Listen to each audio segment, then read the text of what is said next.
જય શ્રી કૃષ્ણ. આજે તારીખ છે 22/9/2025ના રોજ આપણે જેતપુર તાલુકાના રબારિકા ગામના પ્રગતિશીલ ખેડૂતભાઈએ આપણું વંડરકોટ જે મેક્સકોટ વર્ઝન છે ભીષ્માનું વંડરકોટ વેરાયટી વાવેલી છે.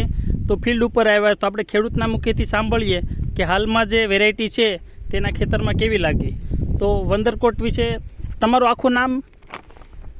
જેતપુર તાલુકો રબારિકા ગામ રાજકોટ જિલ્લો લાલુ વલકુભાઈ દડુભાઈ મારું નામ છે. બરાબર. વસ્તુ વંડરકોટ વાવેલા છે, સરસ વસ્તુ છે. આ કેટલા પેકેટ હશે વંડરકોટના? 10 પેકેટ છે. 10 પેકેટ વંડરકોટના વાવેલા છે. સારી વસ્તુ છે, વાવ્યા લાયક છે. કોઈ બીને વાવવું હોય તો પણ વસ્તુ સારી છે. બરાબર.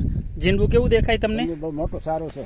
બિગ બોલ છે ઝીંડવું, મોટું જોઈ શકું નીચેથી. હા, બહુ મોટું ઝીંડવું બધું દળદાર છે, બિગ બોલ છે.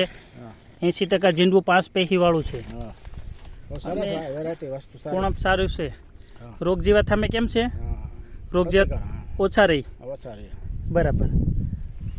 એ માવજતય તમારી સારી છે, ગ્રીનરી સારી છે, નવું ફ્લાવરિંગ સારું છે. તો વેરાયટીથી તમે ખુશ છો? ખુશ સરસ વેરાયટી સરસ. એમ બરાબર. ખેડૂતભાઈ ખુશ છે અને આગળ બીજા ખેડૂતભાઈને ભલામણ કરશો? હા, એક અહીંયા વાવી શકે, સારી વસ્તુ છે. ઓકે. અહીંયા એક સારી આપણે મોટી મીટિંગનું આયોજન કરશું કે વધુ ખેડૂતો જોઈ શકે. બરોબર ને? આભાર. જોઈ શકો ખેડૂત ભાઈઓ. હા, નવું ફ્લાવરિંગ ચાલુ છે, કુણપ ચાલુ છે અને બિગ બોલ ઝીંડવું છે બધું.